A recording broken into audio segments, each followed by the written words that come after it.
ኮምፓውንድ ማሽን የሚባሉት ሁለት ወይም ከዛ በላይ የሆነ ሲምፕል ማሽን የያዙ ውስጣቸው ያለ ማሽኖች ናቸው እና ይህ በአብዛኛው የምንጠቀምባቸው ማሽኖች ብናያቸው ጠጋ ብለን ስናይ ከአንድ በላይ የሆነ የአሰራር ፕሪንሲፕል እናያለን እና ለምሳሌ ከጋሪ ብንጀምር ጋሪው ሌቨር ነው።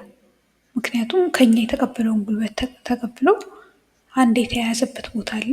ጋሪ እንደ ሌቨር ልናስበው እንችላለን። የተያያዘበት ቦታ አለ።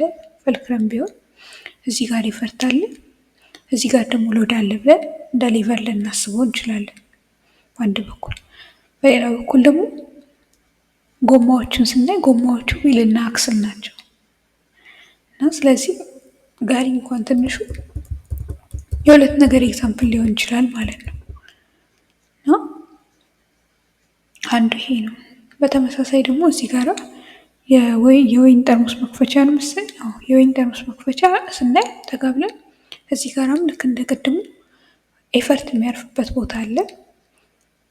እዚህ ጋር ፈልክረም አለ፣ እዚህ ጋር ደግሞ ሎድ አለ እና ይህን በማስመልከት ሌቨር ነው ብዬ ልቆጥረው እችላለሁ። እጀታዎቹን በማስመልከት ጠጋ ብለን ስናየው ደግሞ መሀሉ ላይ የተጠመጠመ ሚስማር ነገር የሚመስል ነገር አለ፣ ስክሩ እና እሱ ደግሞ የስክሩ ምሳሌ ነው እና እንደሱ አድርገን ልናየው እንችላለን። ተመሳሳይ መቀስም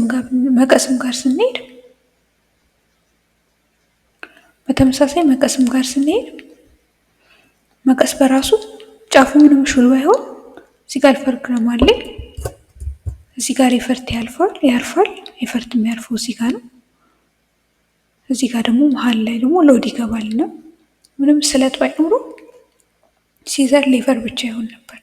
ነገር ግን ስለት ስላለው እያንዳንዱ ጫፍ ልክ እንደ ቢላ የተሳለ ስለሆነ እያንዳንዱ ጫፍ ደግሞ ዌጅ ተብሎ ሊቆጠር ይችላል እና ሲዘር ራሱ መቀሱ ራሱ ሌቨርና ዌጅን አካቶ የያዘ ነው ማለት ነው እና ይህም ጋር የመጨረሻው የተሽከረከረ የሚቆርጥ አይነት መቁረጫ ነው እና ይሄኛው ደግሞ ያው እጃችን የሚያርፍበት ኤፈርት ነው።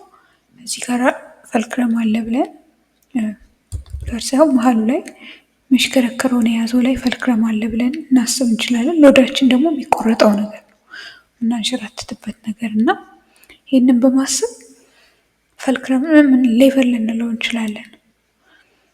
ነገር ግን ሌቨር ብቻ ሳይሆን የሚሽከረከረውን ነገር በአንድ አክሲስ ላይ መሀል አክሲስ ላይ ባለ ነገር ስለሚሽከረከር እሱ ደግሞ እንደ ዊልና አክስል ሊቆጠር ይችላል። ደግሞ መቁረጫ ስለሆነ መቁረጫውን ላይ ጫፉ የተሳለ ነገር ዌጅ ላይ ያየናቸውን ሀሳቦች እየተጠቀመ የተሰራ ነገር ነው እና ይሄ የተሽከርካሪ መቁረጫ ሌቨር ዊል ኤንድ አክስል እና ዌጅን አካታ የያዘ ነው ማለት ነው እና ኮምፓውንድ ማሽኖች እንደነዚህም ሊሆኑ ይችላሉ። ሌላው ደግሞ ትላልቆች ማሽኖች ግንባታ ቦታዎች ላይ እንደዚህ የምናያቸው እቃ የሚያነሱት ክሬን፣ ሌሎችም ልዩዎቹ ማሽኖች እነሱም የኮምፓውንድ ማሽን ምሳሌ ናቸው ማለት ነው።